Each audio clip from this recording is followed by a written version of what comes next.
Spune cuvântul lui Dumnezeu frumos: mai bun este sfârșitul unui lucru decât începutul lui. Și poate că este adevărat și în strânsă legătură cu întâlnirea noastră de evangelizare de aici, din locul acesta de la Zălău. Dar mai mult decât atât va fi adevărat la sfârșitul istoriei acestui pământ, când din niște oameni păcătoși, niște oameni slabi, niște oameni cu defecte de caracter, Dumnezeu va face o mare minune.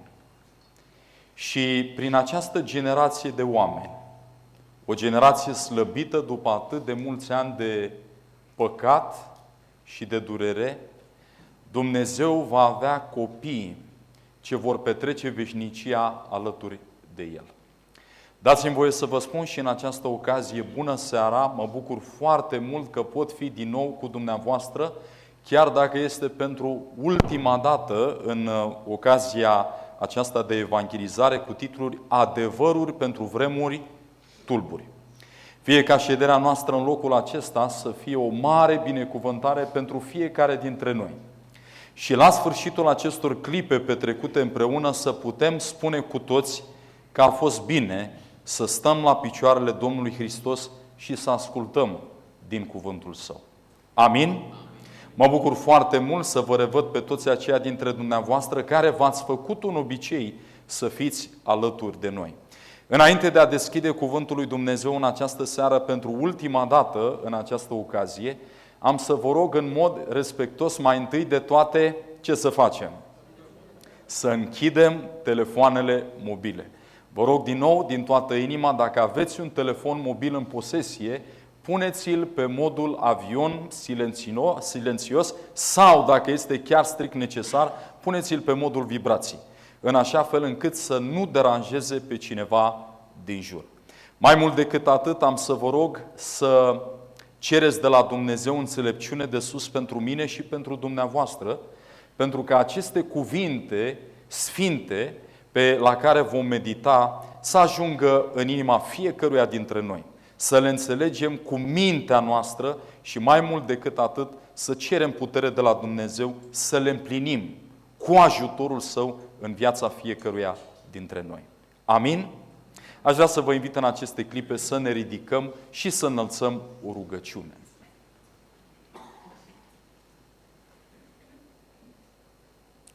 Tatăl nostru care tronezi în ceruri, și în această ocazie, Doamne Dumnezeule, venim înaintea Ta. Să-ți mulțumim foarte mult pentru purtarea Ta de grijă de până acum. Îți mulțumim, Doamne, pentru multele binecuvântări pe care le-ai revărsat față de noi. Și Te rugăm, Tatăl nostru, să fii cu noi și în această ultimă ocazie. Amin. Doamne, însă, plecând din locul acesta, avem nevoie de o măsură dublă din Duhul Tău cel Sfânt, care să ne călăuzească în viața noastră mai departe. Te rugăm în mod deosebit în aceste clipe să ne luminezi mintea, să ne deschizi ochii ca să putem înțelege lucrurile minunate din cuvântul Tău. Vorbește-ne, Doamne, și în această ocazie, căci Te-am rugat în numele Domnului Hristos și îți mulțumim. Amin. Vă invit să luăm loc. Mesajul din această ocazie de seară, ultima prezentare, poartă titlul O veste bună ce ajunge blestem. O veste bună ce ajunge blestem. Vreau să vă întreb mai întâi de toate, câți dintre dumneavoastră ați auzit măcar o dată în viață, sunt sigur, cuvântul acesta, Evanghelie. Ați auzit vreodată termenul acesta? Evanghelie. Astăzi se vorbește foarte mult despre Evanghelie. Auzim despre oameni care susțin că sunt chemați de Dumnezeu să predice Evanghelia. Avem posturi de radio și de televiziune care au în programul lor foarte bine întipărit și prezent această solie a Evangheliei. Însă, în ocazia din seara aceasta, aș vrea să lăsăm Biblia să ne vorbească într-un mod special ce este de fapt Evanghelia. Vom privi la cuvântul inspirat al lui Dumnezeu, vom lăsa Biblia să ne ofere răspunsul cu privire la Evanghelie și vom înțelege de ce vă spun prin intermediul acestui titlu o veste bună ce poate ajunge blestem. Și aș vrea să vă invit să deschidem Sfânta Scriptură mai întâi de toate în cartea 1 Tesaloniceni, capitolul 2, și vrem să citim de aici, de la versetul numărul 1 și versetul 2, apoi versetul 8 și versetul 9. O veste bună ce ajunge blestem. Biblia spune astfel: voi înși vă știți, fraților, că venirea noastră la voi n-a fost zadarnică. După ce am suferit și am fost batjocoriți în Filipii, cum știți, am venit plin de încredere în Dumnezeul nostru și, atenție acum, să vă vestim Evanghelia lui Dumnezeu în mijlocul multor lupte. Aș vrea să subliniați în acest verset numărul 2, despre Evanghelia aceasta ni se spune că este Evanghelia cui? Lui Dumnezeu. Haideți să citim versetul 8 și versetul 9. 1 Tesaloniceni, capitolul 2, versetul 8 și versetul 9. Biblia spune astfel: astfel, în dragostea noastră fierbinte pentru voi, eram gata să vă dăm nu numai Evanghelia lui Dumnezeu, dar chiar și viața noastră, atât de scumpi ne ajunseserăți. Vă aduceți aminte, fraților, de osteneala și munca noastră, cum lucram și zi și noapte, ca să nu fim sarcină niciunea dintre voi și să propovăduim Evanghelia lui Dumnezeu. În pasajul acesta pe care noi tocmai l-am citit, în 1 Tesaloniceni, capitolul 2 cu versetul 2, versetul 8 și versetul 9, Evanghelia este numită Evanghelia lui Dumnezeu. Haideți să deschidem Biblia în 1 Tesaloniceni, capitolul 3 și vrem să citim de la versetul 1. O veste bună ce poate ajunge blestem. Biblia ne spune astfel. 1 Tesaloniceni, capitolul 3, de la versetul 1. De aceea, fiindcă nu mai puteam răbda, am socotit mai bine să fim lăsați singuri în Atena și v-am trimis pe Timotei, fratele nostru și slujitorul lui Dumnezeu, în Evanghelia lui Hristos, ca să vă întărească și să vă îmbărbăteze în credința voastră. Dacă în pasajele pe care le-am citit mai înainte se vorbea despre Evanghelie ca fiind Evanghelia lui Dumnezeu, iată că în pasajul acesta pe care noi îl citim, acum este prezentată Evanghelia ca fiind Evanghelia lui Hristos. Mergem în 1 Corinteni, capitolul 9, citim de la versetul 18. Priviți ce spune Biblia aici. 1 Corinteni, capitolul 9, și vrem să citim de la versetul numărul 18. Ascultați ce spune Biblia în pasajul acesta. Care este, citim de aici, care este atunci răsplata mea? Să vestesc fără plată Evanghelia, atenție, Evanghelia pe care o vestesc și să nu mă folosesc de dreptul meu în Evanghelie. Spune aici cuvântul. Versetul 23. Fac totul pentru Evanghelie ca să am și eu parte de ea. Aș vrea să reținem câteva lucruri importante și voi mai citi un verset din cartea Romani, capitolul 1, de la versetul 16. Romani, capitolul 1, de la versetul 16. Și în ocazia aceasta nu voi predica, vom învăța împreună, la fel ca și în celelalte ocazii. Priviți ce spune Sfânta Scriptură. Romani, capitolul 1, de la versetul 16, un pasaj bine cunoscut, ne interesează prima parte a acestui verset. Căci mie nu mi este rușine de Evanghelia lui Hristos. Ne oprim. Evanghelia este numită Evanghelia lui Dumnezeu Și mai este numită Evanghelia lui Iisus Hristos. Se ridică o întrebare. Ce este de fapt Evanghelia? Și când ne gândim la cuvântul acesta Evanghelie, am să vă arăt din Sfânta Scriptură, Evanghelia este de fapt o veste bună. Este o veste bună care vine din partea lui Dumnezeu. Este o veste bună care vine din partea lui Iisus Hristos.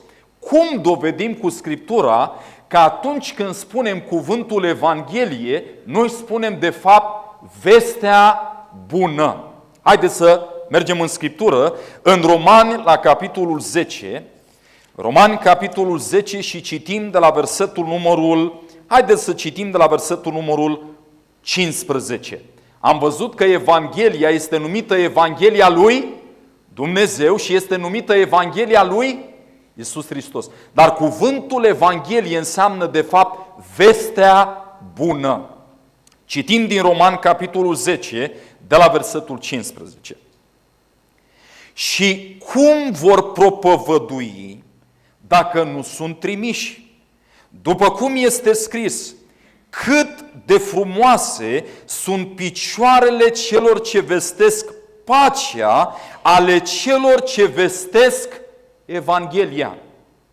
Apostolul Pavel aici, în Cartea Romani, el citează din Vechiul Testament, vom citi imediat.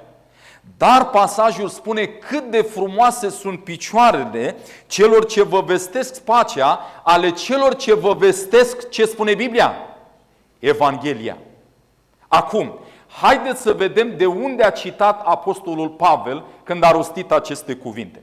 Și mergem în Biblie, în cartea profetului Isaia, capitolul 52, de la versetul numărul 7. Isaia, capitolul 52, de la versetul numărul 7. Evanghelia este vestea cea bună. Priviți ce spune Sfânta Scriptură aici. Isaia 52, de la versetul 7 citim. Ce frumoase sunt pe munți picioarele celui ce aduce vești bune, care vestește pacea, picioarele celui ce aduce vești bune. De aici a citat Apostolul Pavel. Dar el în Cartea Romani spune ce frumoase sunt picioarele celui ce vestesc Evanghelia. Dar în Isaia nu apare cuvântul Evanghelie. În Isaia apare cuvântul ce frumoase sunt picioarele celor ce aduc vești de care? Bune. Mergem în Luca, capitolul 4, de la versetul numărul 16. Evanghelia este o veste bună. Este o veste bună care vine din partea cui? Din partea lui Dumnezeu. Este o veste bună care vine din partea Domnului Iisus Hristos. Haideți să citim ce spune Biblia. Luca, capitolul 4, citim de la versetul 16. A venit în Nazaret, unde fusese crescut. Și după obiceiul său în ziua sabatului, a intrat în sinagogă și s-a sculat să citească. I s-a dat cartea prorocului Isaia și când a deschis-o, a dat peste locul unde este scris. Haideți să ne oprim. Ce carte a primit Domnul Hristos când era în sinagogă să citească din ea? Cartea profetului Isaia. Mulțumesc. Acum, haideți să vedem ce a citit Domnul Hristos. Duhul Domnului este peste mine, pentru că m-a uns să vestesc săracilor Evanghelia. M-a trimis să tămăduiesc pe cei cu inima zdrobită, să propovăduiesc robilor de război slobozirea și orbilor căpătarea vederii, să dau drumul celor apăsați. Din ce carte a citat Domnul Iisus Hristos? Ajutați-mă! Cartea profetului Isaia și de acolo a citit Duhul Domnului este peste mine pentru că m-a uns să vestesc săracilor ce? Haideți să vedem de unde a citat Domnul Hristos. Mergem în cartea profetului Isaia, capitolul 61, de acolo citim versetul 1. Mesajul nostru, când o veste bună ajunge blestem. Priviți ce spune cuvântul aici. Isaia 61 cu versetul 1. Duhul Domnului, Dumnezeu este peste mine, căci Domnul m-a uns să aduc vești bune celor nenorociți. În Luca citim, Duhul Domnului este peste mine ca să vestesc săracilor ce? Evanghelia.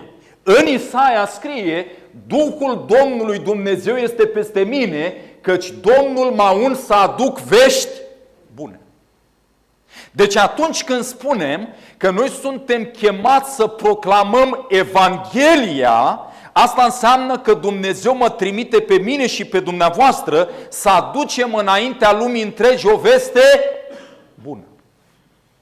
Câți ați înțeles prin ridicare de mână, ca să mă asigur că nu vorbesc singur, câți ați înțeles pe baza Bibliei, Evanghelia este o veste bună? Mâna sus. Câți ați înțeles lucrul acesta?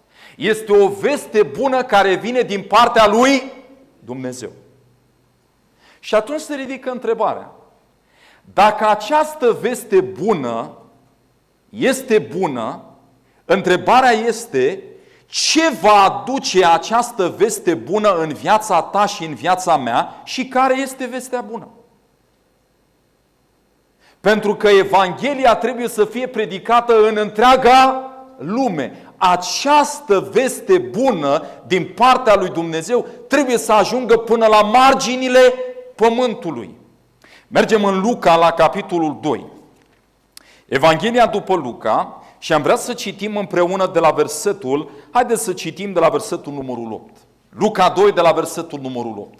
Suntem aici în ocazia nașterii Domnului Iisus Hristos, aproape de momentul acesta, și citim de la versetul numărul 8. Luca 2 de la versetul 8. În ținutul acela erau niște păstori care stăteau afară în câmp și făceau de strajă noaptea împrejurul turmei lor. Și iată că un înger al Domnului s-a înfățișat înaintea lor și slava Domnului a strălucit împrejurul lor. Ei s-au înfricoșat foarte tare. Dar îngerul le-a zis, nu vă temeți, atenție, nu vă temeți căci vă aduc o veste bună. Cum am mai spus noi, pe baza Bibliei, sinonimul pe care îl putem folosi la o veste bună. Vă aduc o veste bună, adică vă prezint Evanghelia. Atenție, vă aduc o veste bună care va fi o mare bucurie pentru tot norodul. Ce se va întâmpla atunci când vom înțelege această veste bună din partea lui Dumnezeu? Ce trebuie să se întâmple în viața noastră? Trebuie să fie mare bucurie. De ce vom avea această bucurie în viața noastră? Și mai departe, dacă citim versetul numărul 11, această veste bună care ne va aduce bucurie în inima fiecăruia dintre noi este strâns legată de lucrarea pe care Domnul Hristos a făgăduit că o va face în viața fiecăruia dintre noi. Priviți ce spune Biblia mai departe. Versetul 10 și versetul 11. Dar îngerul le-a zis, nu vă temeți căci vă aduc o veste bună, care va fi o mare bucurie pentru tot norodul. Astăzi, în cetatea lui David, vi s-a născut un mântuitor, care este Hristos Domnul. Care este vestea cea bună a Evangheliei? A venit un mântuitor. Numele Lui este Hristos Domnul. Și prin proclamarea Evangheliei, prin proclamarea acestei vești bune care vine din partea lui Dumnezeu și din partea Domnului Iisus Hristos, în inima fiecăruia dintre noi, inima noastră ar trebui să fie plină de bucurie. De ce? Care este această veste bună pe care Dumnezeu mi-o transmite mie și ție? Haideți să ne uităm din nou în Romani, capitolul 1. Am citit din pasajul acesta, dar de data aceasta vom citi tot versetul, nu doar o parte. Romani, capitolul 1, citim de la versetul 16. Dragii mei, este obiectivul meu în această seară să vă prezint cu ajutorul Sfintelor Scripturii că din nefericire această veste bună care vine din partea lui Dumnezeu a ajuns un blestem aproape pentru întreaga creștinătate din nefericire. Și vom vedea cum s-a întâmplat lucrul acesta.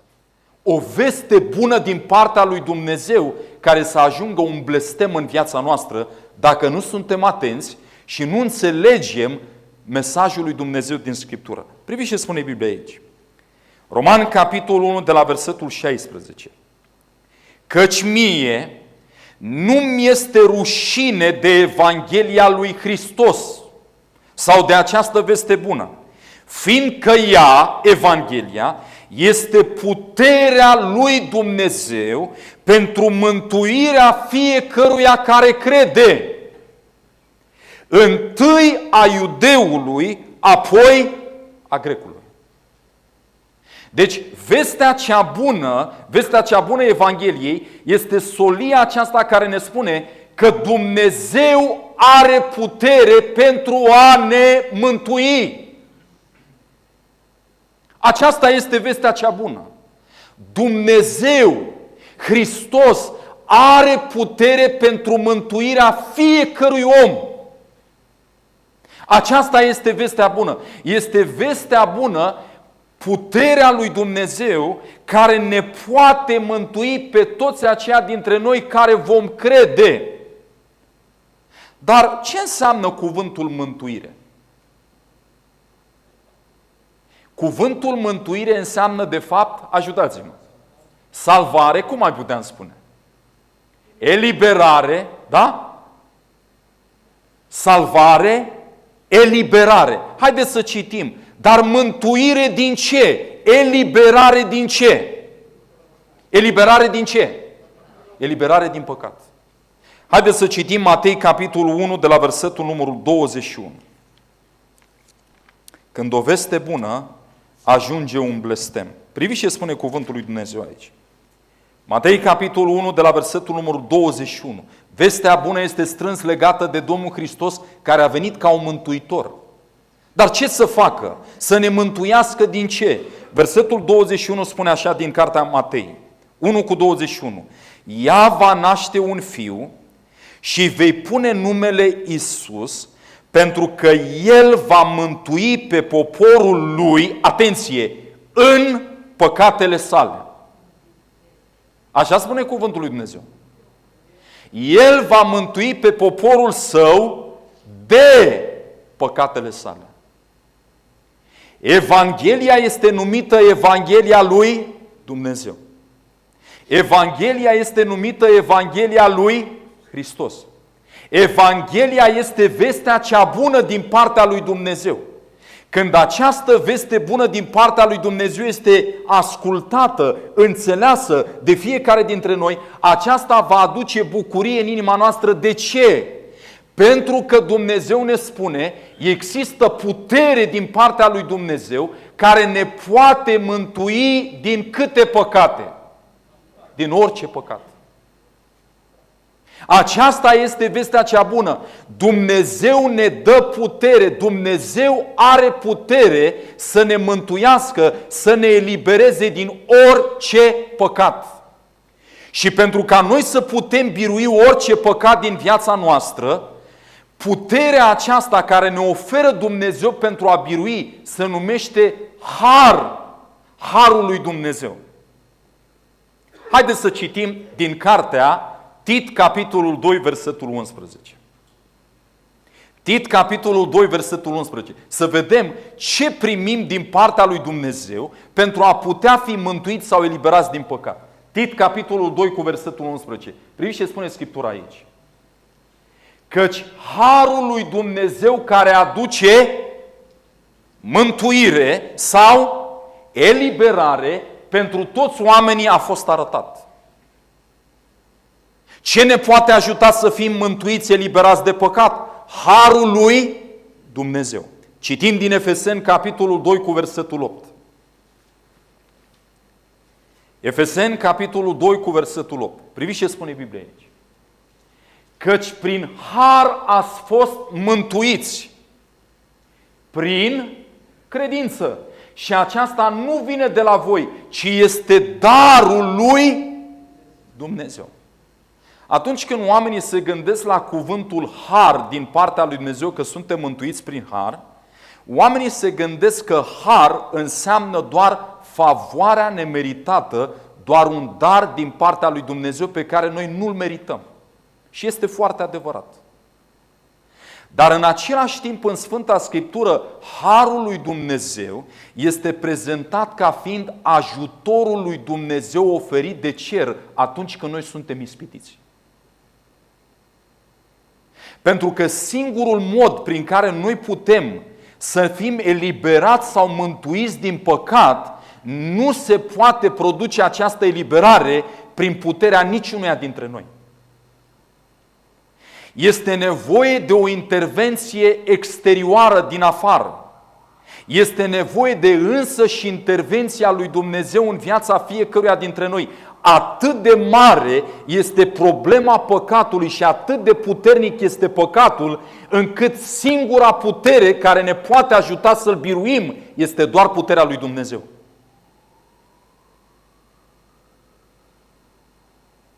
Dacă ar fi fost o altă soluție, s-ar fi încercat. Dar atât de mare este puterea păcatului, încât singura putere care poate face față păcatului este doar puterea lui Dumnezeu. Și în fiecare zi când noi suntem ispitiți, noi avem nevoie de harul acesta din partea lui Dumnezeu ca să fim mântuiți, să fim eliberați, adică să rămânem credincioși cu ajutor, nu de la noi, din partea lui Dumnezeu, ca noi să nu cădem în păcat. Și aceasta este o veste bună. Priviți ce spune Biblia în Cartea Evrei la capitolul 4 și aș vrea să citesc aici înaintea dumneavoastră de la versetul numărul 16 până la versetul numărul 18. O veste bună ce ajunge blestem. Ia ascultați ce spune cuvântul lui Dumnezeu.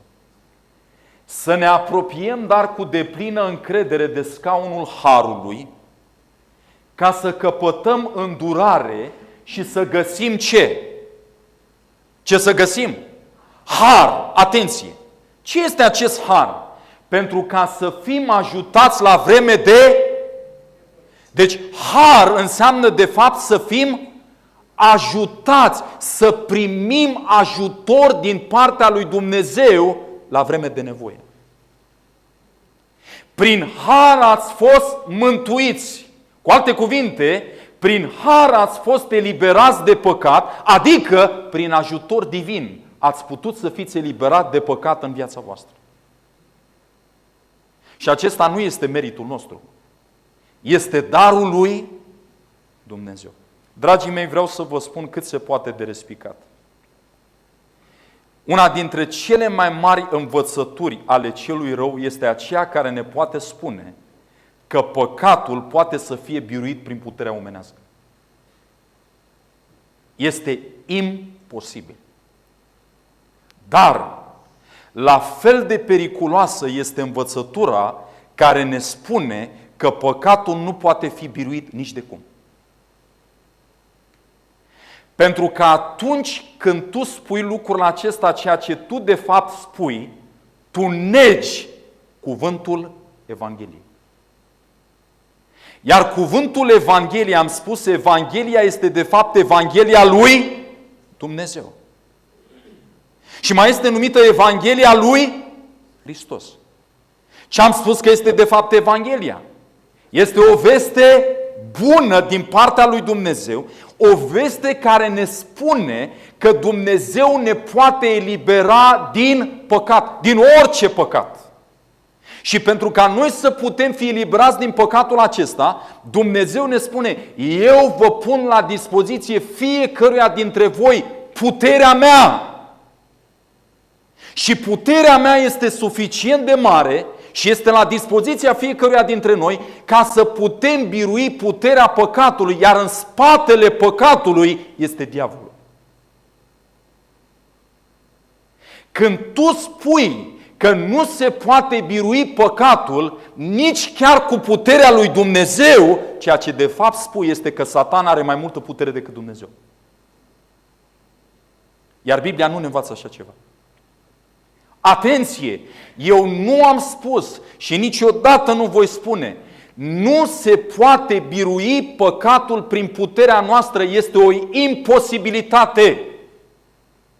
Dar vestea cea bună este, care ar trebui să aducă bucurie în inima fiecăruia dintre noi, că la Dumnezeu există suficientă putere pentru ca noi să putem fi mai mult decât biruitori. Și, dragul meu, în această seară vreau să spun, există o veste bună pentru tine. Indiferent care este păcatul în care ești prins, indiferent care este slăbiciunea prezentă din viața ta, Dumnezeu ne poate ajuta ca păcatul respectiv să poată fi biruit. Hristos în viața noastră poate face această lucrare dacă noi apelăm și ne prindem de brațul puterii sale. Ești dependent de alcool? Dumnezeu îți poate da putere să birui viciul acela. Ești dependent de țigări? Dumnezeu îți poate da putere ca să birui păcatul acela. Tot ceea ce tu trebuie să faci este să realizezi cât de neputincios ești în fața păcatului. Pentru că dacă păcatul ar fi putut fi rezolvat prin puterea omenească, n-ar fi fost nevoie de Hristos. Motivul pentru care a fost nevoie de Hristos, de însuși Dumnezeu să vină întrupat pe pământul acesta, este pentru că Dumnezeu ne arată prin această jertfă supremă tot universul, așa cum cântau colegii noștri, prietenii noștri. Dumnezeu a pus tot universul pe cruce. Cel mai frumos dar a fost dat din partea cerului. De ce? Pentru că singura putere care poate rezista puterii păcatului este doar puterea lui Dumnezeu. Indiferent care este păcatul din viața noastră, Dumnezeu ne aduce această veste bună. El are putere să ne elibereze din orice păcat. Orice viciu din viața noastră, orice slăbiciune din viața noastră. Dumnezeu ne spune că El poate să rezolve această problemă a păcatului în viața fiecăruia dintre noi. Dar nu prin puterea noastră, prin puterea... Ia deschideți Biblia în cartea profetului Ieremia. Aș vrea să citesc din cartea profetului Ieremia la capitolul 13.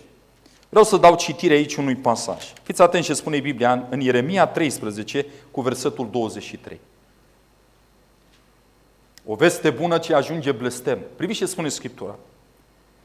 Poate un etiopian să schimbe pielea sau un pardos să schimbe petele? Vreau să vă uitați cum este alcătuit versetul acesta. Poate un etiopian să schimbe pielea. Poate etiopianul să schimbe pielea lui. Da sau nu? Nu. Atenție. Sau un pardos să schimbe petele. Poate pardosul, leopardul să schimbe petele lui. Da sau nu? Nu. Și acum fiți atenți ce spune cuvântul lui Dumnezeu. Tot așa ați putea voi să faceți binele, voi care sunteți deprinși să faceți răul? Răspunsul care este? Nu se poate. Însă fiți atenți, versetul acesta nu spune ceea ce oamenii înțeleg că spune. Citiți cu atenție microscopic. Pasajul nu ne spune că niciodată sau este o imposibilitate ca pielea unui etiopian să se schimbe. Ni se spune doar că etiopianul singur însuși nu-și poate schimba pielea.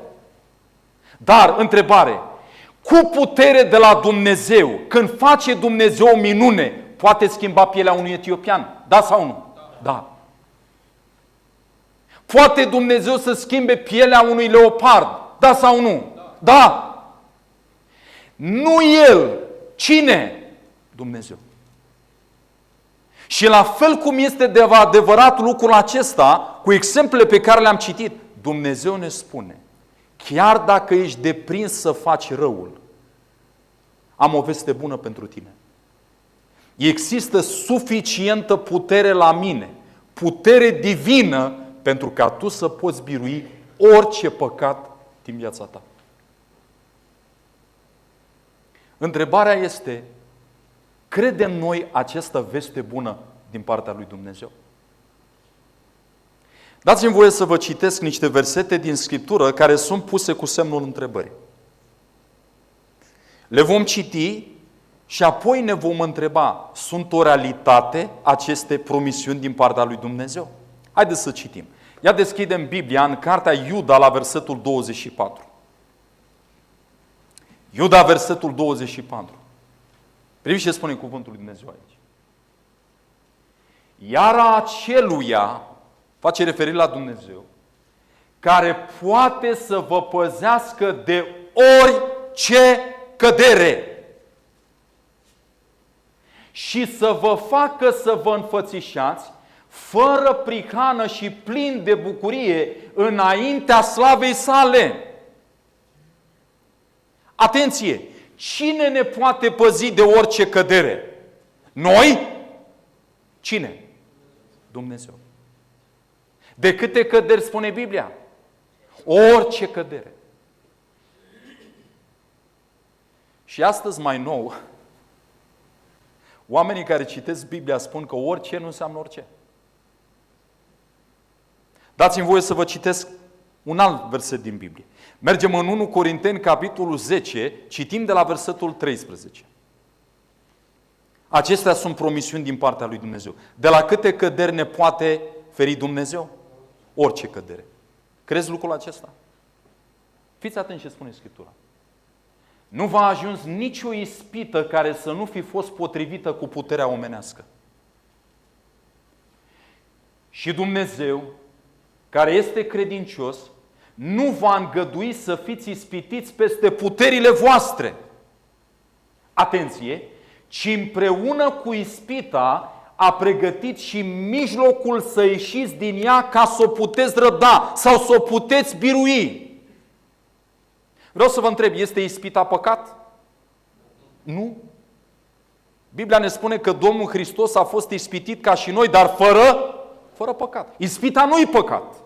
Acum, Dumnezeu ne spune, în orice ispită, eu am pregătit o cale ca tu să ieși biruitor. Cu alte cuvinte, Dumnezeu ne spune, nu există ispită în viața ta pe care tu poți să spui, nu se poate de biruit. De ce? Pentru că eu pun la îndemâna ta toată puterea mea de Dumnezeu, ca tu să birui. Cartea 2 Corinteni, în 2 Corinteni, am citit versetul acesta chiar de dimineață, această făgăduință, și fiecare dată când citesc Biblia la rând, încerc să pun aceste făgăduințe în minte. 2 Corinteni 2 cu versetul 14. Știți ce spune cuvântul aici? 2 Corinteni, capitolul 2 cu versetul 14. Biblia spune: mulțumiri fie aduse lui Dumnezeu. Cui să-i dăm mulțumire? Lui Dumnezeu, care ne poartă totdeauna cu carul lui de biruință. Cât vrea să ne poarte Dumnezeu în biruință? Totdeauna. Și atunci se ridică o întrebare. De ce nu mergem din biruință în biruință și în schimb mergem din păcat în păcat?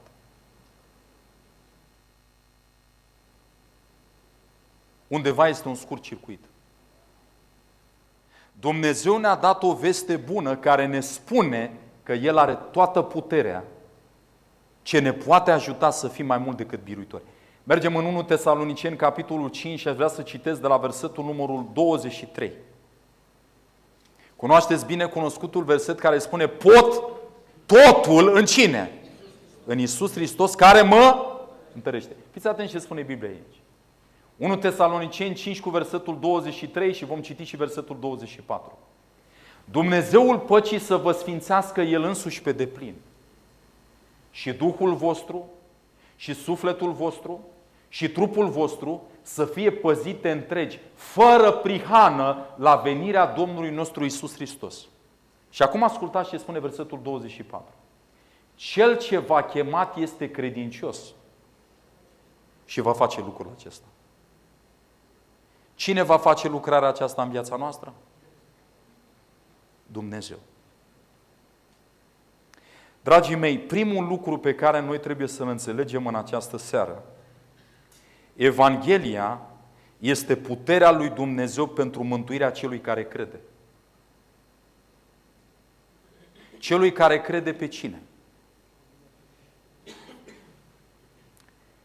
Ori de câte ori spui că păcatul nu poate fi biruit în viața ta sau în viața altora, îl faci pe Dumnezeu mincinos.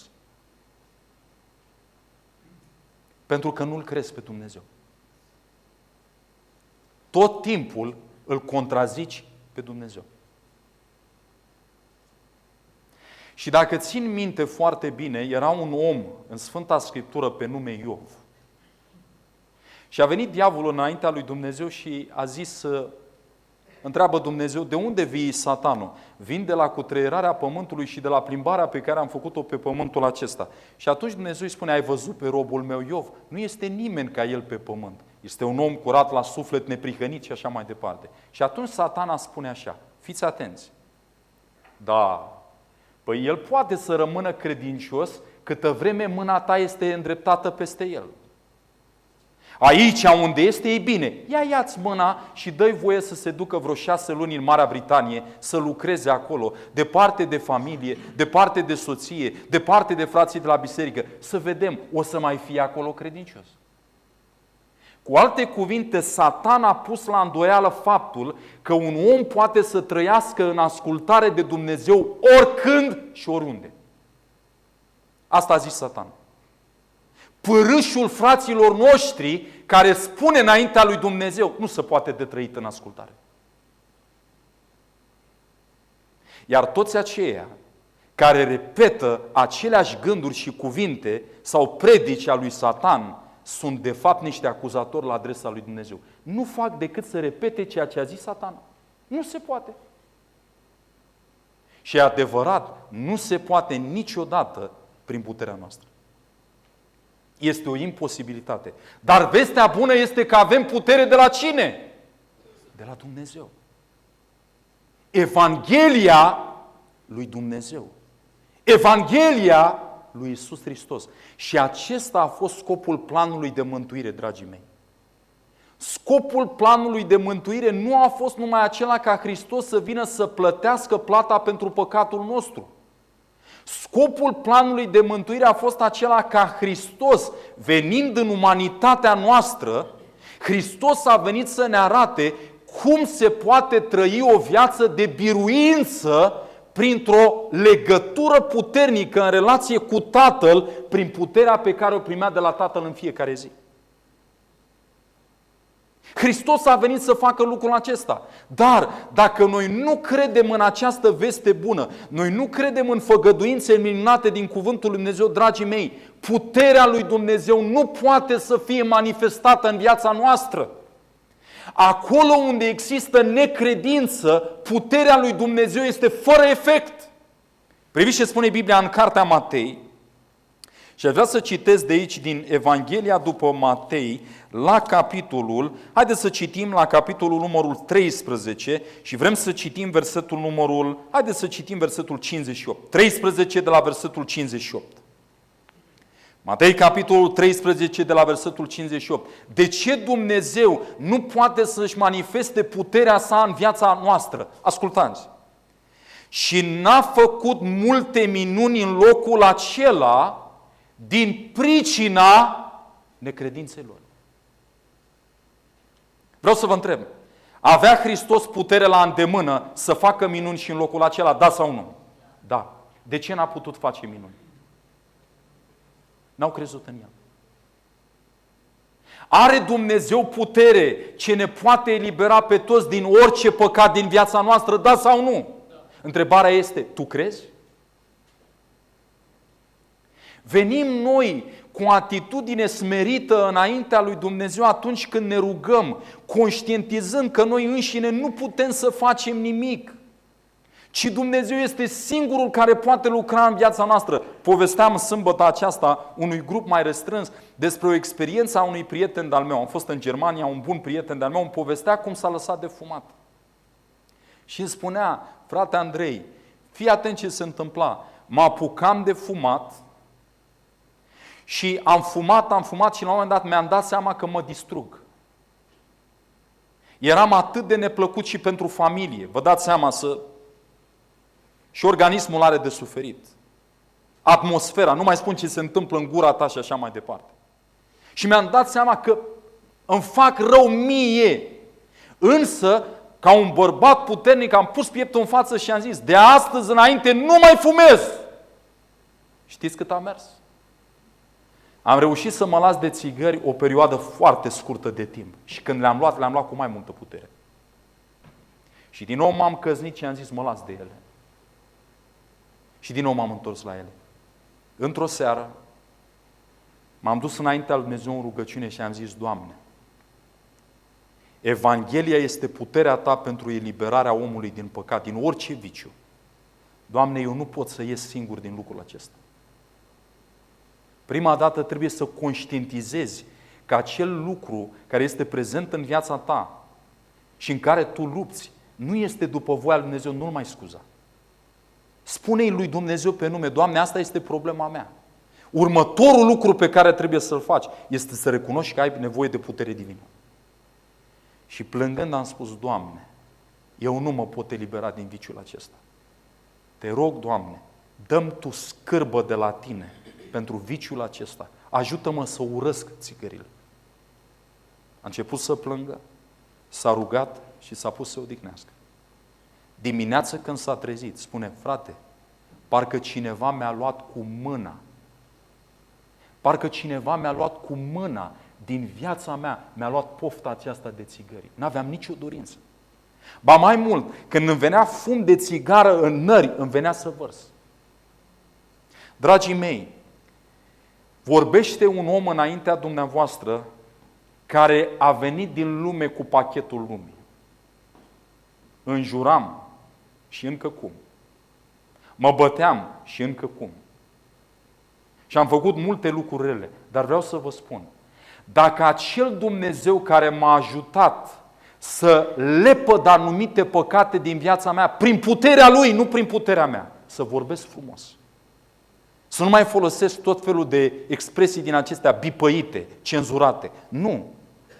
Dacă Dumnezeu m-a ajutat să vorbesc frumos, dacă Dumnezeu m-a ajutat să nu consum alcool, dacă Dumnezeu m-a ajutat să nu fumez, dacă Dumnezeu m-a ajutat să lepăd atâtea lucruri rele, întrebarea este, oare același Dumnezeu care te-a ajutat să birui lucrurile acestea nu te poate ajuta să birui acele păcate preferate pe care tu le îngrijești în viața ta și la care nu vrei să renunți? E nevoie de altă putere?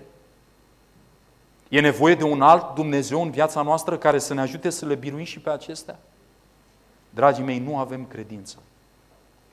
Ne lipsește credința, nu-L credem pe Dumnezeu pe cuvânt. Și înțelegeți dumneavoastră, țineți minte, am avut o temă care s-a numit Doamne, învață-ne să ne... Vă aduceți aminte la evangelizare? Înțelegeți dumneavoastră, Hristos, ne întrebăm, dacă El era Fiul lui Dumnezeu, ce-i trebuia să se roage atâta dimineață la prânz și seara și de nu știu câte ori pe zi? De ce se ruga El atât? Știți de ce se ruga? Pentru că El înțelegea, pentru a putea birui ispita din viața Lui, El are nevoie de putere de sus. Asta e diferența între noi și Hristos. În timp ce Hristos înțelegea nevoia Lui de părtășie cu Tatăl, să-și încarce bateriile spirituale în luptele vieții de zi cu zi, noi ne trezim dimineața și ne gândim că ne descurcăm și fără Dumnezeu. De aceea nu ne rugăm. Și atunci știți ce am început? Din punct de vedere teologic, pentru că nu colaborăm cu Dumnezeu, am găsit soluția. De fapt, știți ce spunem? Nu se poate de biruit. Că ne e mai ușor. Ne mai plăcut să credem că nu se poate. Dragii mei, vreau să vă pun o întrebare, nu este o glumă. Pentru câte păcate a fost alungat Adam și Eva din grădina Edenului? 1. La Dumnezeu 1 e suficient ca să nu fii salvat.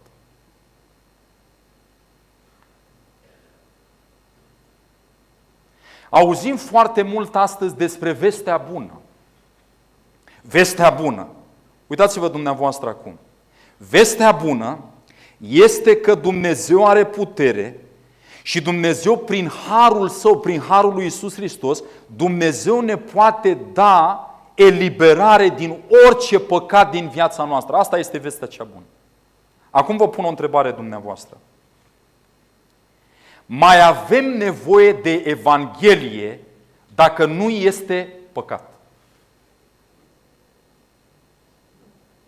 Haideți, stați ca să ne înțelegem, că vă văd pe unii dintre dumneavoastră tulburați. Uitați-vă dumneavoastră. Știți de ce am Biblia în mână aici? Știți de ce am această carte în mână? Din cauza unui singur ingredient care a apărut. Păcatul. Dacă nu exista păcatul, noi astăzi în mână n-aveam Biblie. Sunteți de acord cu mine? Bun. Pun altfel întrebare.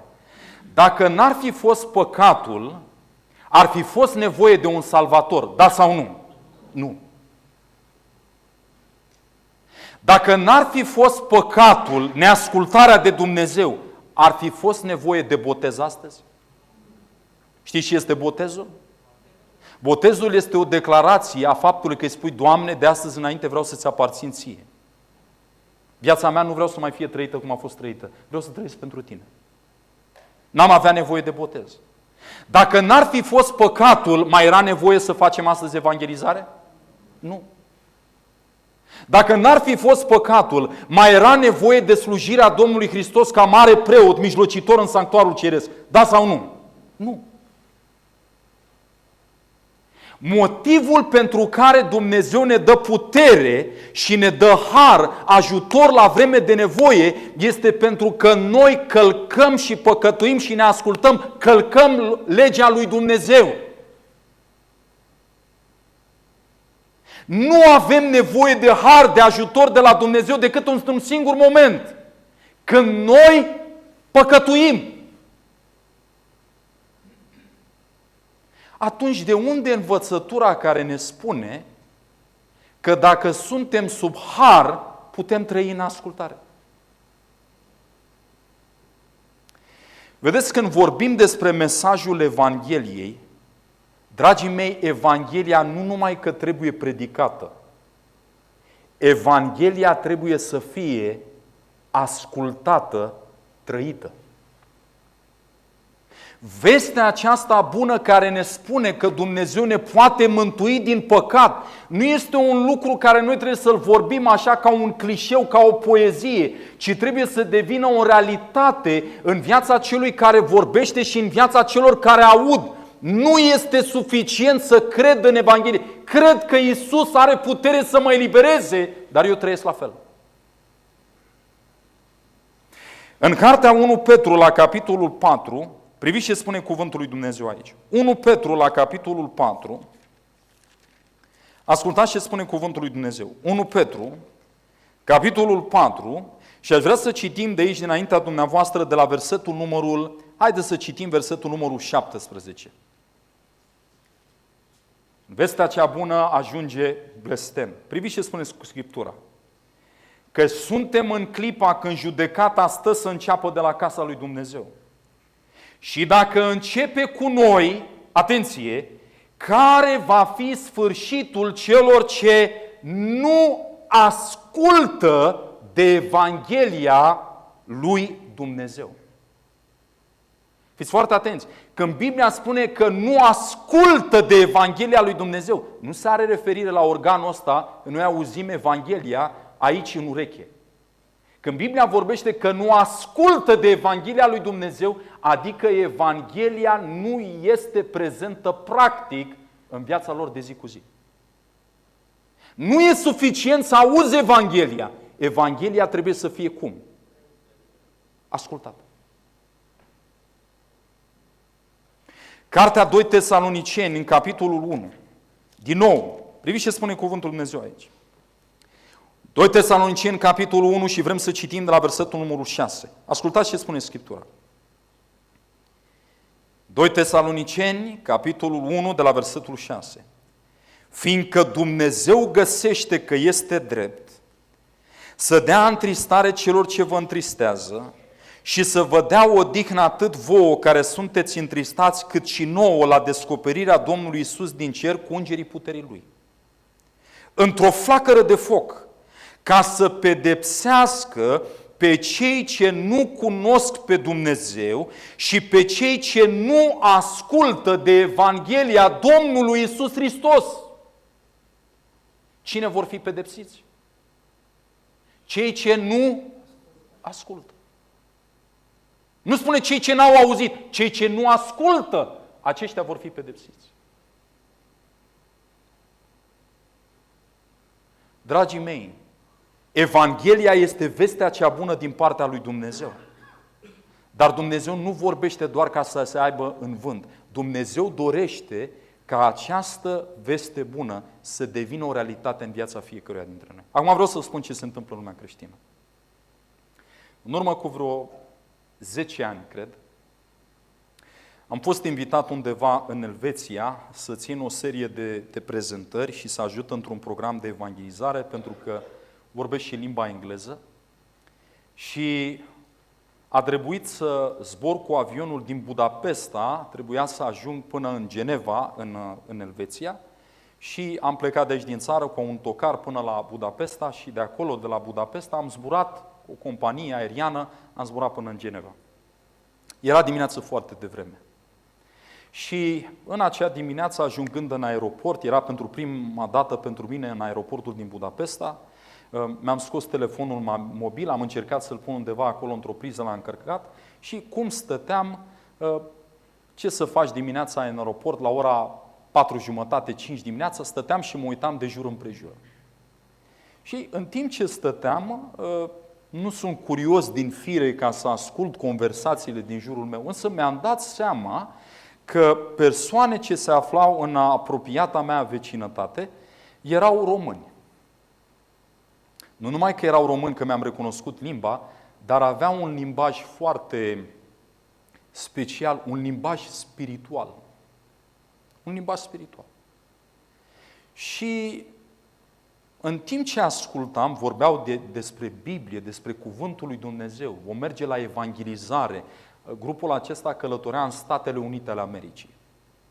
Și mi-am dat seama că ei sunt creștini, mai mult ca sigur nu erau creștini ortodoxi, datorită conversației și subiectului pe care îl aveau în discuție. Și cum stăteam eu, am început să mă rog. Mă rugam pentru ei, zic, uite, Doamne, sunt oameni care te caută pe Tine. Și în momentul acela, unul dintre ei din grup, care era un lider între aceștia, s-a desprins din grup și a venit spre mine. Mi-a spus, bună dimineața, am răspuns, bună dimineața, și a început lucrarea de evangelizare. Și s-a uitat la mine și spune, bună dimineața, unde zburați? Dimineața așa de vreme, spun, trebuie să zbor până în Elveția, la Geneva, și el îmi spune, fie ca Dumnezeu să vă binecuvinteze, să vă poarte pe aripile Lui de biruință. Eu când am auzit aceste fraze, atât mi-a trebuit. Și am spus, fie ca Dumnezeu să vă binecuvinteze și pe dumneavoastră. Și să fie cu dumneavoastră și la plecare și la venire. Și să ajute Dumnezeu să ajungeți cu bine. Oarecum mirat de ceea ce eu am spus, uite la mine și spune, dumneavoastră citiți Biblia. Am zâmbit și am spus, și dumneavoastră o citiți. Zic, dar de unde v-ați dat seama că eu citesc Biblia? Pentru că răspunsul pe care mi l-ați dat, l-ați înveșmântat așa frumos cu un pasaj din Sfânta Scriptură. Și el spune, ce religie aveți? Ce credință aveți dumneavoastră? Și am spus, sunt creștin. Da, bine, bine. Sunteți creștini, înțeleg că sunteți creștini. Dar ce creștini? Că ortodox nu sunteți. Și am zis, știți, sunt creștin, mă strădui în fiecare zi să imit modelul Domnului Iisus Hristos. Da. Hai, vă rog frumos. Și a început el să enumere. Și a zis, sunteți evanghelist? Sunteți reformat? Sunteți baptist? Sunteți penticostal? Sunteți martor al lui Jehova? Și am zis, nu. Dar ce sunteți? Și n-am spus niciodată exact așa cum stătea în fața mea. Am zis, eu sunt adventist de ziua 7. Când am zis adventist de ziua 7, el a făcut așa 2 pași în spatele meu și a zis, voi sunteți cu legea. Voi sunteți cu legea. Voi sunteți cu poruncile, cu legea, cu sabatul, cu poruncile lui Dumnezeu. M-am uitat la el și am zis, nu, noi suntem cu harul. Măi, omule, dumneata ești un adventist de ziua 7. Tu ești cu legea, cu poruncile, cu sabatul, cu ascultarea, cu legea veche. Mi-a zis, nu, Domnul meu, eu sunt cu harul. A zâmbit și îmi spune, pentru prima dată în viața mea când aud așa ceva. Și eu am spus, eu sunt cu harul, dar care har? Îl întreb. Cum adică care har? Harul lui Dumnezeu, darul pe care l-am primit din partea lui Dumnezeu, favoarea nemeritată a lui Dumnezeu. Și eu spun, da, dar Biblia vorbește de mai multe tipuri de har. Cum, Domne, mai multe tipuri de har? Că nu vorbește Biblia de mai multe tipuri de har. Zic, ba da, Biblia vorbește despre un har ieftin. A făcut ochii mari, a bulbucat ochii și zic, haideți să vă spun 2 versete. Și am spus, mergem în Tit, capitolul 2, cu versetul 11. Haideți să privim pe ecran versetul acesta. Voi sunteți cu legea. Nu, dragii mei, noi suntem cu harul. Nimeni nu poate împlini legea lui Dumnezeu, nimeni nu poate trăi în ascultare de legea lui Dumnezeu, nimeni nu poate fi eliberat de păcat fără har din partea lui Dumnezeu, adică fără ajutor din partea... E o imposibilitate. Ce spune Scriptura aici? Căci harul lui Dumnezeu care aduce mântuire pentru toți oamenii a fost arătat. Vreau să vă pun o întrebare dumneavoastră. Unde a fost arătată disponibilitatea cerului de a da putere pentru toți oamenii, favoarea nemeritată a lui Dumnezeu pentru ca toți oamenii să poată fi mântuiți și ajutați la orice vreme de nevoie? Unde este momentul acesta în Scriptură? Unde a fost arătat harul lui Dumnezeu, darul lui Dumnezeu pentru toată omenirea? Unde? Câți înțelegeți că la cruce a fost arătat harul lui Dumnezeu pentru toți oamenii? Dar ce scrie mai departe, oamenii nu citesc. Pentru că știți dumneavoastră că harul e un învățător. Hai să vedem ce ne învață crucea lui Iisus. Citim mai departe. Dăm, te rog frumos, pasajul dinainte ca să leg în așa fel. Căci harul lui Dumnezeu care aduce mântuire pentru toți oamenii a fost arătat și dumneavoastră a spus că la cruce. Și ne învață. Cine ne învață? Harul. Ce ne învață? Și ne învață să o rupem cu păgânitatea și cu poftele lumești. Și să trăim în veacul de acum cu cumpătare, dreptate și evlavie, mai departe, așteptând fericita noastră nădejde și arătarea slavei Marelui nostru Dumnezeu și Mântuitor Iisus. Cu alte cuvinte, la cruce Dumnezeu și-a arătat harul pentru toți oamenii. Dar după ce Hristos a murit la cruce, El ne spune, te implor, nu trăi în același fel o viață de păcat care m-a pus pe mine aici cu mâinile întinse pentru tine. Știți care este tragedia? Această veste bună a fost transformată într-un blestem.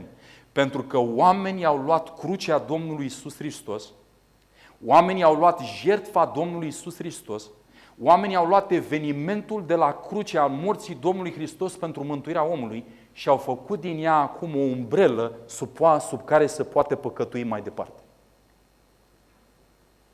Adică, important este că l-am primit pe Hristos în viața mea. Ia uitați-vă dumneavoastră. Mâna sus, cine a fost vreodată beat? N-am zis bine. Haideți să reformulez.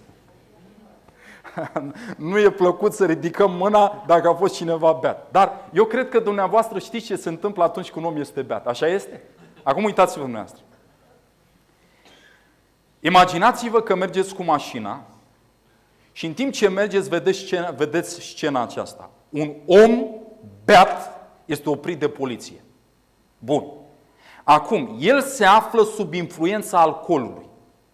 Da? Se află sub influența alcoolului. Și polițistul îi spune, bună seara, vă rog acte la control. Și începe, bună seara. Și începe și vorbește împleticindu-se, așa cum spune în Cartea Proverbelor. Și polițistul își dă seama că e beat și spune, vă rog frumos, coborâți din mașină. Și acum, când bețivul se dă jos din mașină, polițistul îi spune, vedeți linia aceasta?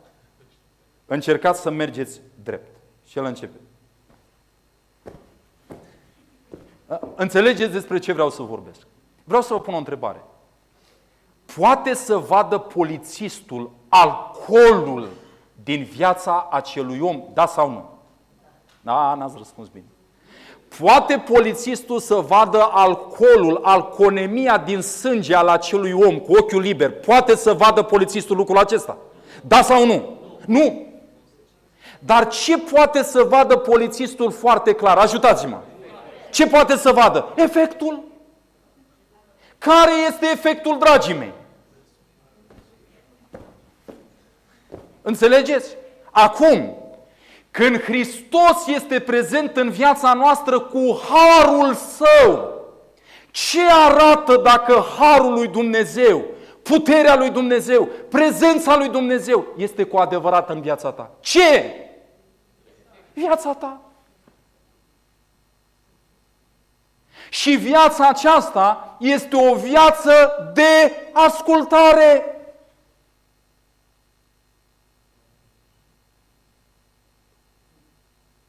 Ce ne învață harul lui Dumnezeu? Harul lui Dumnezeu ne învață să o...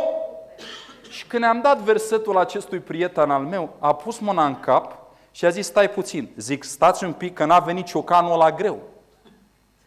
Și am zis, hai să ne uităm la Iuda, versetul 3 cu 4. Hai să citim.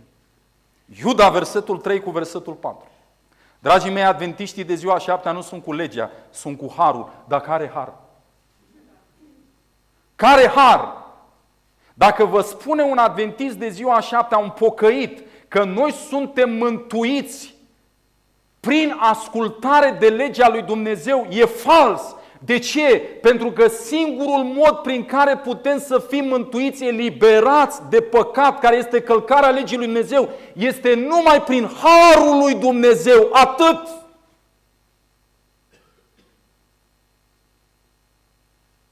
Pentru că restul este o imposibilitate. Priviți ce spune Biblia în Iuda, versetul 3 și versetul 4. Lângă cartea Apocalipsei. Prea iubiților, pe când căutam cu tot din adinsul să vă scriu despre mântuirea noastră de obște, m-am văzut silit să vă scriu, să vă îndemn să luptați pentru credința care a fost dată sfinților odată pentru totdeauna. Și ascultați versetul 4. Căci s-au strecurat printre voi unii oameni scriși de mult pentru o sândă aceasta, oameni neevlavioși, atenție, care schimbă în desfrânare harul Domnului nostru Iisus Hristos. Ce fac oamenii cu harul lui Dumnezeu?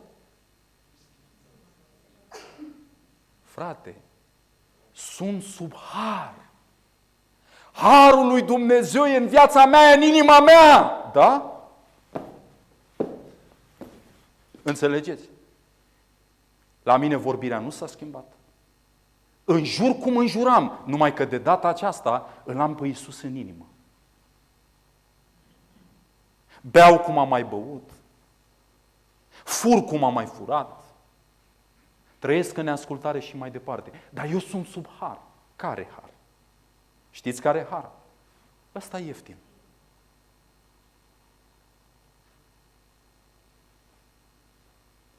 Pe mai multe biserici, din ce în ce mai mult în lumea noastră, sunt diferite nume.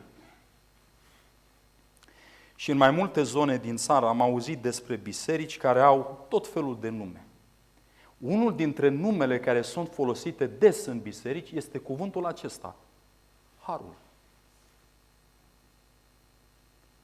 Când spui harul, spui de fapt puterea lui Dumnezeu. Amin? Dar întrebarea este, care har? Pentru că sunt oameni care schimbă în desfrânare harul lui Dumnezeu.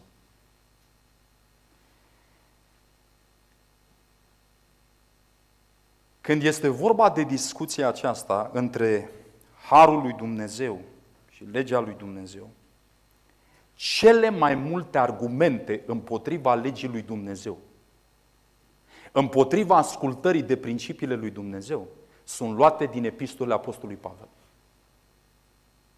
Repet, argumentele că legea e desfințată, că a fost dată la o parte, că nu mai trebuie ținută, toate versete, nu vine nimeni de la Geneza, se duc și citesc Romani, Galateni, epistolele lui Pavel și de acolo ne formăm, cum să vă spun eu, ne formăm niște argumente în defavoarea întregii Scripturi. Să mă înțelegeți, am un gard care are 100 de stâlpi. 90 de stâlpi sunt drepti, spun într-o direcție, 10 stâlpi sunt culcați. Și așa fac unii oameni cu Biblia. În loc să caute să vadă, dar de ce ăștia 10 stâlpi par a fi strâmbi? Să-i îndrept după cei 90, mulți îi strâmbă pe cei 90 ca să se alinieze cu un text care îl zice Pavel în Roman sau în Galateni. Ciudat mod de a scrie Biblia, dragii mei. Vreau să vă pun o întrebare dumneavoastră, nu-mi răspundeți, gândiți-vă la ea. Dacă poporul lui Dumnezeu ar fi fost credincios, cuvântul lui Dumnezeu dat de Moise, ce ziceți? Mai era nevoie de intervenția altor profeți din partea lui Dumnezeu?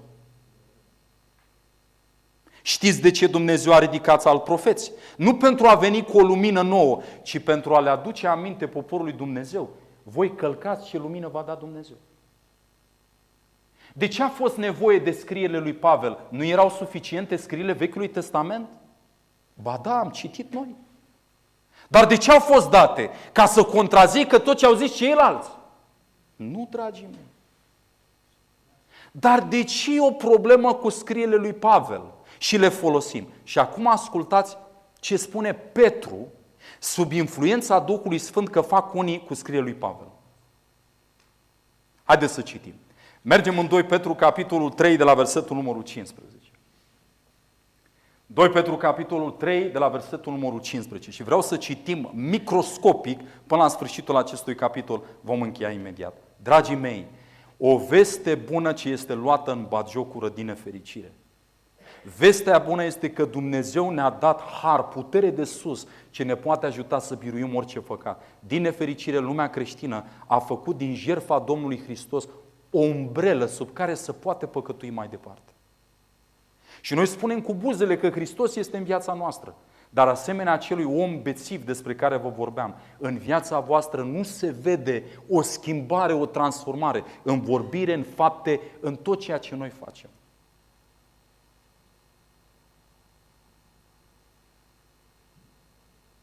Priviți ce spune cuvântul. Să credeți că îndelunga răbdarea Domnului nostru este mântuire, cum v-a scris și prea iubitul nostru frate Pavel. După înțelepciunea dată lui, și vreau să știți, acolo se vorbește despre fratele Pavel, ca în toate epistolele lui sau în scrisorile lui Pavel, când vorbește despre lucrurile acestea.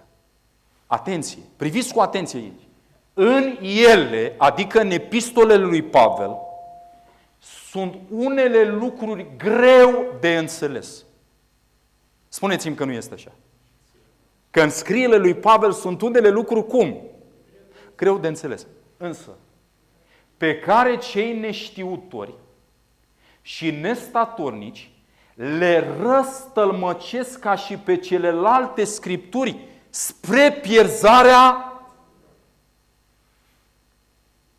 Care e semnalul de alarmă pe care îl trage Petru? Petru era umplut de Duhul Sfânt. Și Pavel era umplut de Duhul Sfânt. Petru zice, băgați de seamă biserică, sunt unii care se pierd și se rătăcesc pentru că interpretează greșit scrierile lui Pavel. Cum? Primiți ce spune Biblia mai departe. Voi deci prea iubiților, știind mai dinainte aceste lucruri, că putem fi rătăciți, putem interpreta greșit, putem răstălmăci, păziți-vă. Ca nu cumva să vă lăsați târâți de rătăcirea acestor. Stop. Ce înseamnă cuvântul nelegiuit? Fără de lege. Spune, băgați de seamă ca nu cumva să înțelegeți din scrierile lui Pavel că legea morală este desfințată.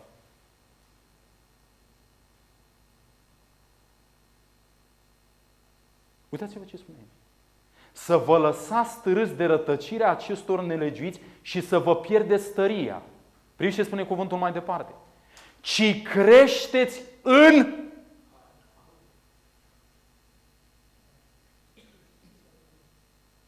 Deci harul merge cu ascultarea sau cu neascultarea și nelegiuirea? Cu ce merge harul? Cu ascultare. Ci creșteți în harul și în cunoștința Domnului și Mântuitorului nostru, Iisus Hristos. A Lui să fie slava acum și în vecii vecilor. Dragii mei, vreau să vă spun, îmi place să studiez epistolele lui Pavel. Știți cu ce încep? Când îmi iau o foaie și mă apuc să citesc Romani sau Galateni, sus scriu, în niciun caz Pavel nu ne spune că legea morală e desfințată. Asta e temelia. Și de acum clădesc să văd ce a spus el. Din nefericire, oamenii nu studiază așa Biblia. Și se rătăcesc spre pierzarea lor. Am nevoie de copilașii mei de la Plopiș, copilași să vină aici în față. Am nevoie de Milan, am nevoie de câțiva copii. Vino, te rog și tu, veniți aici în față. Copilași, veniți aici. Și încheiem în această seară. Veniți aici în față. Așa. Veniți aici în față. Așa, și tu, și tu, și tu. Așa, ok, veniți și voi aici. Așa, așa, și tu, și tu, și tu, și tu. Așa, așa. Bun. Ia ascultați dumneavoastră aici. Uitați-vă. Am vorbit în seara aceasta despre Evanghelie, da? Atenție. Oamenii vin la biserică ca să asculte mesajul Evangheliei. Evanghelia care este vestea cea bună a harului lui Dumnezeu, care ne poate elibera din păcat, iar păcatul este călcarea legii lui Dumnezeu. Repet, oamenii vin la biserică ca să asculte Evanghelia lui Isus și a harului său, a puterii sale de a ne elibera din păcat, iar păcatul este călcarea legii lui. Lumea creștină spune, nu mai avem nevoie de legea lui Dumnezeu. Mulțumesc mult, te poți duce la lucrușorul tău. Bine? Fiți atenți ce se întâmplă. Și acum oamenii vin la biserică ar trebui să audă ce? Evanghelia, vestea cea bună a faptului că Iisus Hristos, cu harul său și puterea sa, ne poate elibera din păcat. Dar dacă nu avem lege, de unde știm ce e păcat? Nu mai este nici păcat. Pentru că fără lege, nu știm care e păcat. Nu te oprește poliția să-ți dea amendă dacă nu există un cod penal. Oamenii atunci vin la biserică ca să asculte Evanghelia, vestea cea bună a lui Isus, care ne poate da harul său, puterea sa, ca să biruim păcatul. Păi dacă nu mai avem lege, nu mai avem nici păcat. Și atunci mai avem nevoie de har? Nu mai avem nevoie de har. Gata, s-a terminat.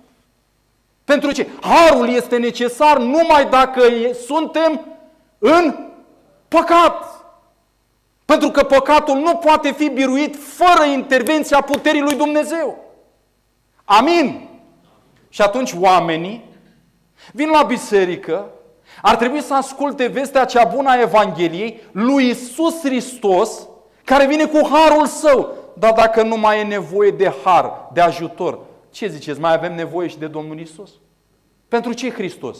Hristos e necesar numai dacă avem nevoie de eliberare. Gata, nu mai avem nevoie nici de Hristos. Și atunci oamenii vin la biserică ca să asculte ce? Vestea bună a eliberării din ce?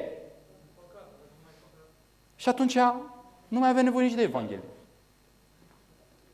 Și acum oamenii se duc la biserică, ar trebui să asculte Evanghelia, dar ascultă povești. Asta au devenit bisericile astăzi. Înțelegeți? Oamenii vin la biserică, ar trebui să asculte Evanghelia, dar n-au ce să asculte. Și atunci, dragii mei, care este rolul bisericii? Dacă la biserică nu auzim vestea cea bună. Înțelegeți dumneavoastră? Închei în această seară, puteți merge la loc. Vreau să închei cu un ultim pasaj din Biblie, am zăbovit puțin mai mult, dar am vrut să înțelegeți dumneavoastră de ce vestea cea bună poate deveni o batjocură. În ultima carte a Bibliei, cum se numește ultima carte a Bibliei? Cartea Apocalipsei. Aș vrea să aduc înaintea dumneavoastră, de la capitolul 14, vreau să citesc versetul 6 și apoi voi citi înaintea dumneavoastră versetul numărul 12. Evanghelia lui Dumnezeu. Atenție! Și am văzut un alt înger care zbura prin mijlocul cerului cu o Evanghelie veșnică. Pentru ca să o vestească locuitorilor pământului, oricărui neam, oricărei seminții, oricărei limbi și oricărui norod. Vestea bună care trebuie să ajungă în întreaga lume. Și parte din această veste bună, fiți atenți ce spune versetul 12. Aici este răbdarea sfinților care păzesc poruncile lui Dumnezeu și credința lui Iisus. Dragii mei, vestea cea bună nu dă poruncile lui Dumnezeu la o parte și nici credința în Iisus nu dă poruncile la o parte. Pentru că atunci când Hristos este în inima ta, lucrul acesta se va vedea printr-o viață trăită de ascultare. Și Evanghelia nu doar că trebuie predicată, Evanghelia trebuie să fie ascultată de fiecare dintre noi. Credeți lucrul acesta? Credeți, dragii mei, în această veste bună că Dumnezeu ne poate da eliberare din păcat fiecăruia dintre noi? Amin. Înainte de a ne ruga la sfârșit împreună, am să rog pe fratele Șoni, prezbiterul Bisericii din Zalău, să vină să facă câteva anunțuri importante. Mulți dintre dumneavoastră ați întrebat, va fi o continuitate, vor mai fi astfel de prelegeri, vor mai fi astfel de seminarii. Cum putem să știm ce se va desfășura mai departe? Am să rog pe prietenul meu să vină în față, să ne ofere câteva detalii și apoi, la momentul potrivit, ne vom ruga împreună. Vă invit. Frate Șoni, te rog. În primul rând vreau să vă mulțumesc pentru prezența frumoasă și vreau să mulțumesc lui Dumnezeu pentru această ocazie mult binecuvântată care a fost în primul rând și pentru mine o mare bucurie, un mare dar din partea lui Dumnezeu, un har pentru fiecare dintre noi. Câtă timp am putut seară de seară să învățăm și să studiem și să creștem în acest loc și să ne pregătim pentru viața veșnică. Vă mulțumesc din toată inima și să știți că mi-ați adus o mare bucurie și a fost un mare cadou pentru noi, pentru sfârșit de an, acest timp pe care Dumnezeu ne-a dat din bogăția cerului, atât pentru noi cât și pentru fiecare dintre dumneavoastră. Mulți s-au îndreptat către mine și m-au întrebat ce se va întâmpla mai departe. Unele dintre dumneavoastră mi-ați zis că ați primit informații foarte, foarte multe și venind aceste informații îmbogățite, bogate, poate nu le-ați putut gestiona, nu le-ați putut înțelege și mai aveți și alte întrebări și am înțeles că aveți și din partea dumneavoastră o dorință de a continua aceste întâlniri mai departe. Să știți că toată posibilitatea o să ne găsim ca să fie posibilă pe mai departe aceste întâlniri cu dumneavoastră, încă nu știm cum, dar ne rugăm lui Dumnezeu și o să vă anunțăm din timp și de aceea v-aș ruga din toată inima. Cine dorește ca să fie contactat după ce noi o să așezăm planurile noastre pe mai departe, și o să vă putem ajuta cu mai multe programe, chiar o să vă prezint câteva programe pe care le avem noi în cadrul Bisericii Adventiste din Zalău. Și dacă doriți și aveți acea dorință de a participa împreună cu noi mai departe în diferite studii, vă rog frumos ca să lăsați un număr de contact, doar pentru ca să vă putem contacta după ce am făcut noi toate planurile referitoare pe mai departe, pe parcurs, cum vrem să organizăm ca întâlnirea noastră să fie posibilă. Vă rog frumos să vă apropiați de sora noastră responsabilă de la ieșire și doar pentru atâta. Cine dorește, nu este nicio problemă. Dacă doriți, atunci vă rog frumos să vă apropiați și să lăsați un număr de contact. În schimb, vreau să vă prezint câteva programe și ce avem noi în cadrul bisericii, cu ce vă putem ajuta dumneavoastră. O să facem studii biblice în cadrul acestor programe, studii biblice, așa cum ați văzut, prezentate seară de seară, și o să facem într-un cadru mai restrâns ca să putem da posibilități la întrebări. Dacă aveți întrebări la diferite subiecte, să putem discuta. Acum au fost prezentate doar dintr-o perspectivă aceste subiecte, dar vrem să vă dăm ocazia și pentru dumneavoastră ca aceste subiecte să fie bine așezate cu întrebările dumneavoastră și fiecare să înțelegem într-adevăr aceste subiecte în profunzime, care vor fi niște subiecte pregătitoare pentru evenimentele care ne stau în față. Tot în cadrul programului nostru de la Biserica Adventistă din Zalău, avem programe cu copii, organizăm programe cu copii. Dacă aveți copii mici, chiar am mai avut câteva programe în timpul vacanței, au fost niște programe foarte mult binecuvântate și părinții au fost foarte mulțumiți de toate activitățile pe care le-am avut la biserică, așa. Dacă aveți și dumneavoastră copii mici, nepoți și așa mai departe, putem să vă oferim și această posibilitate. În cadrul bisericii noastre, tot așa, în cadrul programelor, avem și seminare de sănătate. În cadrul acestui program învățăm împreună despre sfaturi de sănătate, remedii naturale, și tot în cadrul programului, într-un mod practic, prezentăm pregătirea unor alimente sănătoase, mâncăruri sănătoase. Deci facem clasă de gătit. Noi am dat numele clasă de gătit. Ce se face în cadrul acestei clase de gătit? Pregătim o mâncare, facem o gustare și facem o părtășie frumoasă și avem o discuție, o părtășie frumoasă. Deci cam acestea sunt programele pe care le putem oferi și dumneavoastră și ne-am bucurat foarte mult dacă ați putea face timp ca să petreceți timp împreună în cadrul oricărei program pe care le doriți dumneavoastră. Puteți să ne contactați, avem un număr de telefon, eu sunt prezbiterul bisericii din Zalău, aici este numărul meu de telefon, puteți să ne contactați. Avem pagina de YouTube și de Facebook a bisericii, unde din nou puteți să vizionați programele noastre, puteți să vizionați serviciile divine. Puteți și pe urmă, o să puteți, acum noi am dat o filmare doar prin telefon pentru că n-am avut acces la internet, dar toate aceste programe pe care le-ați văzut seară de seară vor fi prezentate în niște materiale mult mai calitative. Seară de seară vor fi prezentate seriile una după alta.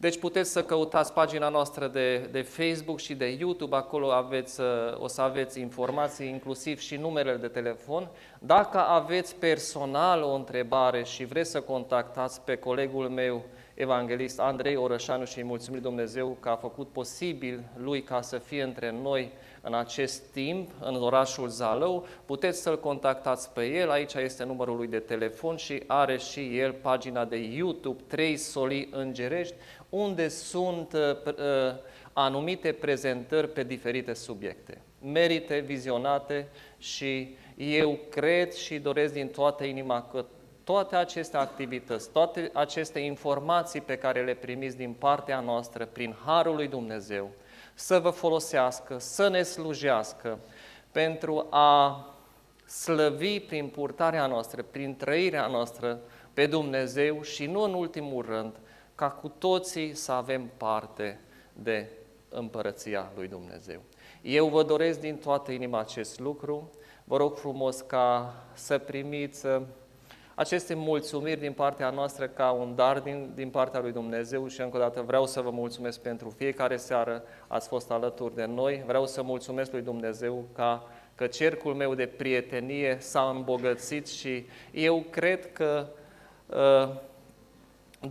eu cred că în împărăția lui Dumnezeu o să fim o familie foarte, foarte mare în urma acestor întâlniri pe care le-am avut seară de seară.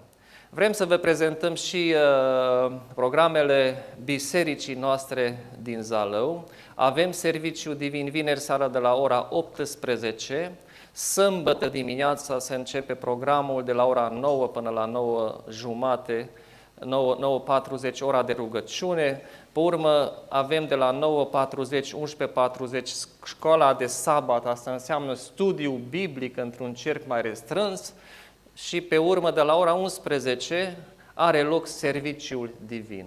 Și după masa, de la ora 16, bineînțeles aceste orare sunt acum pe timpul de iarnă, dar acesta se pot schimba, dar tot așa pe pagina bisericii se poate găsi programul nostru.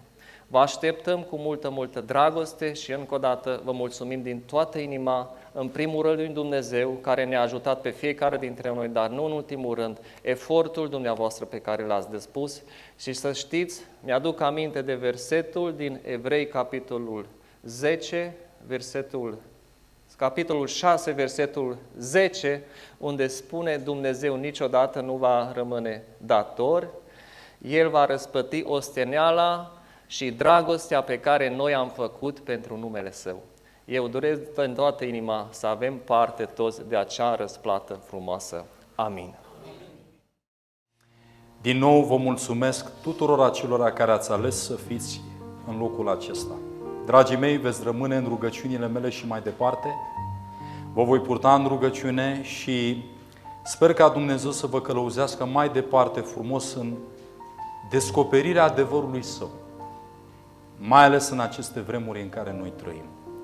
Vă rog, toți aceia care aveți povara de a continua, de a aprofunda Sfânta Scriptură și puteți să ne lăsați un contact, un număr de telefon, este acolo sora Orși și Rodica, vă puteți apropia, dați-le numărul de telefon a dumneavoastră și numele pentru a vă anunța legat de următoarele programe spirituale de sănătate, familie, ce se vor desfășura aici la dumneavoastră în Zalău.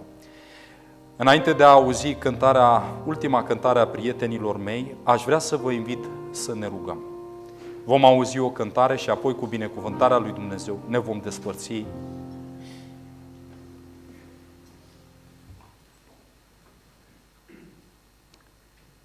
Tatăl nostru care tronezi în ceruri, la fel cum am început, la fel, Doamne, dorim să terminăm programul acesta. Tu ai spus că lucrarea Ta se va face nici prin putere, nici prin tărie, ci se va face, Doamne, prin Duhul Tău cel Sfânt. Doamne, noi suntem oameni, suntem slabi, dar în această seară am învățat că există putere la dispoziția fiecăruia dintre noi. În zilele acestea în Zalău s-a desfășurat o lucrare. Ne-am rugat cu oamenii, le-am oferit cărți, am stat de vorbă cu ei. Dorim, Doamne, ca sămânța cuvântului Tău să fie udată mai departe de Tine. Dorim, Doamne, ca prin Duhul Sfânt să mergi de la inimă la inimă și să faci ceea ce brațul omenesc nu poate face niciodată. Să aduci Tu convingere, lumină și mângâiere în inima fiecăruia care Te caută pe Tine, Doamne. Într-un mod deosebit aș vrea să Te rog pentru prietenii noștri, oaspeții noștri care seară de seară au sacrificat, Doamne, timp și au depus efort ca să fie aici. Ar fi putut fi în cu totul altă parte. Dar, Doamne, au ales să vină aici să asculte cuvântul Tău. La fel cum s-a rugat Neemia cândva, spunând, Doamne, să nu uiți toate binefacerile care au fost făcute pentru Tine și pentru lucrarea Ta. Și noi Te rugăm în această seară. Nu uita, Doamne, de dorința sinceră a copiilor Tăi de a Te descoperi pe Tine. Fiecare în nevoia lui și în problema lui, Te rog, Părinte Veșnic, călăuzește-i, ajută-i, vină-le în ajutor și descoperă-ți puterea Ta minunată în viața lor. Unde am greșit, Te rugăm să ne ierți. unde nu am făcut așa după cum Tu doreai. Spală-ne în sângele Domnului Hristos, Doamne, și dă-ne putere să facem lucrarea Ta mai bine și mai bine, până când Evanghelia va fi proclamată până la marginea pământului. Și Tu vei veni curând. Doamne, Te mai rog ca ceea ce au auzit, Duhul Tău cel Sfânt să pecetluiască în inima lor, Doamne. Și când evenimentele despre care am studiat le vor vedea împlinindu-se în fața ochilor lor, să ia poziție pentru Tine și pentru adevărul din cuvântul Tău. Pacea Ta să rămână peste orașul Zalău. Pacea Ta și binecuvântarea Ta și prezența îngerilor Tăi cei sfinți să rămână în familia fiecăruia dintre prietenii noștri. Și Duhul Tău cel Sfânt să meargă cu noi acasă, chiar din locul acesta, Doamne. Iar cei care ne vor întâlni să poată spune cu adevărat că Domnul Hristos este prezent în inima noastră și noi umblăm în ascultare de cuvântul Tău. În numele Lui Iisus te-am rugat și îți mulțumim.